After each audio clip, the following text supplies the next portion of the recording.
आने के बाद वो वापस टैक्सॉन आ जाता है। वो जिस शहर में भी गया था वहां से कुछ कुछ खाने पीने को लाया था। उसने हर शहर को एक पैगाम दिया था कि अगर कोई तुम्हारे पास आए तो उसे बताना कि मैं टैक्सॉन रहता हूँ। वो अपनी तन्हाइयां काटने के लिए इल्लीगल काम शुरू कर देता है, जैसे कि घर के शीशे तोड़ना, दुकानों से सामान चुराना और गाड़ियों को आग दिखाना। वो मुख्तलिफ बॉल्स पर इंसानी शक्लें बनाकर उन्हें अपना दोस्त बना लेता है और उनसे बातें करता है। फिर 5 महीने के बाद हम फिल का घर देखते हैं जो कि कचरे का डब्बा बन चुका है और खुद उसकी हालत भिखारियों से भी ज्यादा बदतर हो जाती है। फिल इस जिंदगी से तंग आकर जिंदगी को मौत के हवाले करने वाला होता है कि उससे दूर से धुआं उठता दिखाई देता है। वो जब वहां पहुंचता है तो उसकी मुलाकात होती है कैरल से। वो फिल को बताती है कि तुम्हारे शहरों को दिए हुए मैसेज के मुताबिक मैं तुम्हें ढूंढते हुए यहाँ पहुंची हूँ। फिल कैरल को अपने घर ले आता है। कैरल जब उसके इतना गंदा घर देखती है तो उसे एक दफा बहुत ही शर्मिंदगी होती है। इसके बाद फिल कैरल को उसके कैंप में छोड़कर वापस घर आ जाता है। लेकिन जब वो अगली सुबह उठकर देखता है तो कैरल कैंप में होने की बजाय उसके घर में है और उसके घर की गंदगी दूर कर रही है। इस बात पे दोनों के दरमियान लड़ाई हो जाती है और फिल अपने दोस्तों यानी बॉल से कैरल की शिकायत भी करता है। फिल के रोकने के बावजूद कैरल उससे तंग आकर साथ वाले घर में शिफ्ट हो जाती है। अगले दिन कैरल फिल के पास आती है और उसे कहती है कि गार्डनिंग में मेरी हेल्प करो, मगर फिल उसे मना कर देता है और रात को उसकी गार्डनिंग में घुसकर उसके सारे टमाटर चबा देता है। कैरल उसके पास आकर उसे झगड़ती है तुमने टमाटर क्यों खाए। तब फिल की नजर पड़ती है उसके पांव पर जिस पर चोट लगी हुई है, क्योंकि फिल जब पौधों के लिए पानी लेकर जा रही थी तो वो गिर गई थी। गिरने की वजह से उसे चोट लग जाती है। ये देखकर फिल को जरा बुरा लगता है। वो शहर की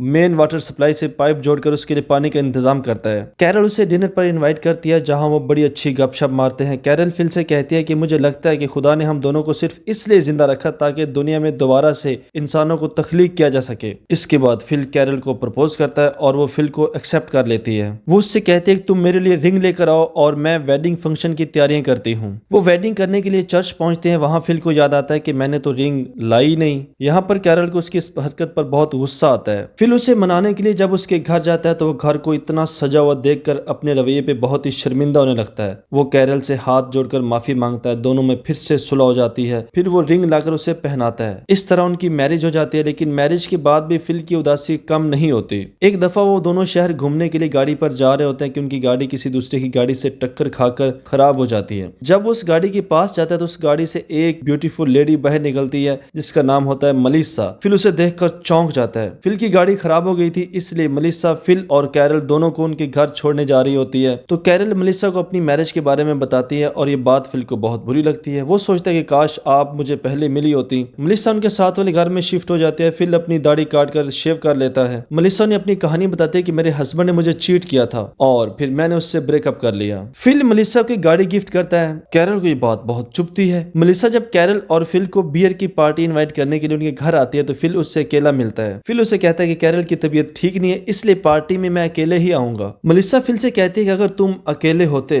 तो आज हम मैरिज कर लेते। फिल मलिसा से डिवोर्स की बात करने के लिए जब घर आता है तो वो उसे बड़ी मेहनत के साथ मैरिज का फ्रेम तैयार करते हुए देखता है तो उसे अपने ख्याल पर बड़ी शर्मिंदगी होती है। लेकिन फिर बाद में फिल कैरल और मलिसा दोनों को बड़ी मुश्किलों के बाद एग्री कर लेता है और कहता है कि हमें दुनिया की पॉपुलेशन बढ़ानी है इसलिए हम तीनों को साथ साथ रहना होगा। कैरल दिल पे पत्थर रखकर दूसरी मैरिज की इजाजत दे देती है। जब वो इंटीमेट होने वाले होते हैं तब एक गाड़ी आकर वहां रुकती है जिससे टॉड बाहर निकलता है। मलिसा उसे देखकर बहुत खुश होती है और फिल की बात बहुत बुरी लगती है। जब रात को चारों बैठकर बातें कर रहे होते हैं तो फिल उसके मोटेपन का बहुत मजाक बनाता है जिसपे टॉड कहता है कि ये सब कुछ डिप्रेशन की वजह से हुआ। अगले दिन फिल सबको टेनिस खेलने के लिए ले जाता है। जब मलिसा की नजर टॉड के पेट के निशान पर पड़ती है तो उसके बारे में पूछती है तो टॉड बताता है कि मैंने अपना एक किडनी छोटे भाई को दिया था लेकिन इसके बावजूद वो जिंदा नहीं बच सका। इस बात से मलिसा उससे बहुत इंस्पायर होती है और वो दोनों एक दूसरे के बहुत क्लोज हो जाते हैं। फिल मलिसा को टॉड के खिलाफ भड़काने की बहुत कोशिश करता है मगर वो बुरा मना जाती है। रात को जब मलिसा के घर से म्यूजिक की आवाज आती है जिसकी वजह से फिल रात भर सो नहीं पाता। अगले दिन वो टॉड को गाड़ी में बिठाकर शहर से बहुत दूर ले जाता है और एक वीराने में छोड़ देता है लेकिन फिर खुद ही तरस खाकर उसे वापस शहर ले आता है। टॉड उसे एक मजाक समझता है और उसे फिल एक अच्छा इंसान लगने लगता है। अब फिल की सिर्फ इतनी सी ख्वाहिश है कि कैरल और मलिसा उसकी तारीफ करें क्योंकि वो हर वक्त टॉड की तारीफ किया करती थी। फिल को एक गाय मिलती है जिसे वो घर ले आता है। उसे लगता है कि गाय को देखकर शायद सब उसकी तारीफ करेंगे मगर जब गाय के दूध निकालने की बारी आती है तो सिवाय टॉड के किसी को भी दूध निकालना नहीं आता जिसकी वजह से टॉड की फिर से सब तारीफें करते हैं और फिल ये सब कुछ देखते रह जाता है। एक दफा फिल ग्रोसरी लेने के लिए शहर जा रहा होता है तो उसे दो लड़कियां दिखाई देती हैं जिनका नाम है अरिका और गेल जो फिल के शहरों को सौंपे हुए मैसेज पढ़कर यहाँ पहुंची थी। अरिका उसे रात के खाने पे इनवाइट करती है। फिल कैरल से झूठ झूठ बोलकर अरिका के डिनर पर चला जाता है। डिनर के बाद वो तीनों लॉन्ग ड्राइव पे चले जाते हैं। इधर कैरल डिनर करने के लिए मेलिसा और टॉड के घर चली जाती है और उन्हें बताती है कि फिल कैंपिंग करने गया है।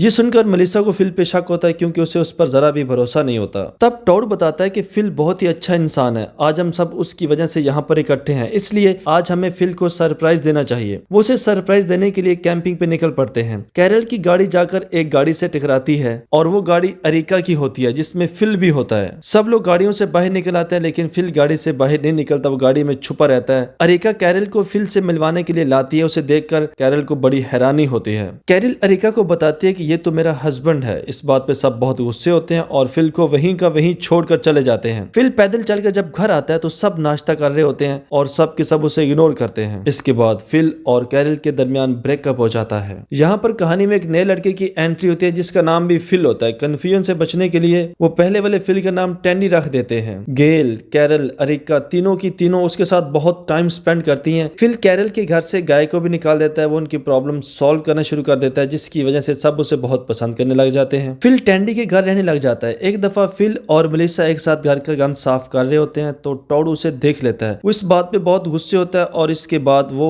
मेलिसा से ब्रेकअप कर लेता है। गेल, कैरल और अरिका फिल के लिए गिफ्ट लाती हैं। उसे कैरल के गिफ्ट बहुत अच्छा लगता है। वो कैरल का गिफ्ट एक्सेप्ट करता है और बाकियों के गिफ्ट रिजेक्ट कर देता है। जब रात को सब बातें कर रहे होते हैं तो टैंडी कहता है कि टेक्सॉन में सबसे पहले मैं आया था और आप सब लोग मेरी वजह से यहाँ पर हो, इसलिए टेक्सॉन का प्रेसिडेंट मैं हूँ। जब वोटिंग होती है तो टैंडी को वोट देने के बजाय सब लोग फिल को वोट देते हैं और वो यहाँ का प्रेसिडेंट बन जाता है। जब कैरल और फिल इंटीमेट होने लगते हैं तो टैंडी बाहर आकर बैठ जाता है तो उसे वहां पर टॉडी भी दिखाई देता है। जब कैरल और फिल इंटीमेट होने लगते हैं तो टैंडी बाहर आकर टॉड के साथ बैठ जाता है। दोनों प्लान बनाते हैं कि फिल को यहाँ से किसी न किसी तरीके से निकाला जाए। फिल कहता है कि हम इसको कहीं दूर छोड़ आते हैं। तब टॉड को याद आता है कि टैंडी ने उसके साथ भी ऐसा ही किया था और वो मजाक नहीं था। वो गुस्से में वहां से चला जाता है। जब फिल टैंडी के घर छोड़कर कैरल के घर जाने लगता है तो टैंडी उससे बहुत गुस्से होता है तो फिल उससे कहता है कि तुम कैरल से दूर रहो। इसके बाद वो वहां से चला जाता है। अब फिल को कैरल की अहमियत का एहसास होता है। वो उसे मनाने जाता है लेकिन वो उसकी बात नहीं मानती। फिर कैरल सबको बताती है कि आज के बाद हम अंधेरे में नहीं रहेंगे क्योंकि फिल ने रोशनी इजाद कर ली है। ये सुनकर सब फिल की तारीफ करते हैं। जब फिल बल्ब ऑन करता है तो टैंडी उसे गिराकर तोड़ देता है। फिल उसे शहर से बाहर निकलने का हुक्म देता है क्योंकि वो यहाँ का प्रेसिडेंट होता है। तो टैंडी घर में जाकर अपने आप को एक कमरे में बंद कर लेता है। टैंडी को थोड़ी देर बाद आवाज आती है कि सब लोग उसके लिए गाना गा रहे हैं तो वो खुद ही कमरे से बाहर आ जाता है तो फिल उसे पकड़कर बेहोश कर देता है। जब टैंडी की आंख खुलती है तो अपने आप को एक सहराब में पाता है। फिर उसे कुछ खाना देकर कहता है कि अब अगर तुम टेक्सॉन में आए तो मैं तुम्हें मार दूंगा। जब 3 दिन का खाना खत्म हो जाता है तो वहां पर उसे खाना देने के लिए कैरल आती है मगर वो टैंडी की ऐसी हालत देखकर उसके साथ जिंदगी बिताने का फैसला करती है। वो उससे कहती है कि फिल बहुत जालिम इंसान है, वो किसी की भी जान ले सकता है, इसलिए मैं उसके साथ नहीं रहना चाहती। इसके बाद वो गाड़ी में बैठकर एक नए शहर की तलाश में चल पड़ते हैं। इसके साथ ही हमारी कहानी का ये चैप्टर खत्म हो जाता है। दोस्तों गुजारिश है कहानी सुनने के बाद चैनल सब्सक्राइब कर दें ताकि नई नई अच्छे कंटेंट वाली कहानियां आप तक पहुंचती रहें। Thanks for watching.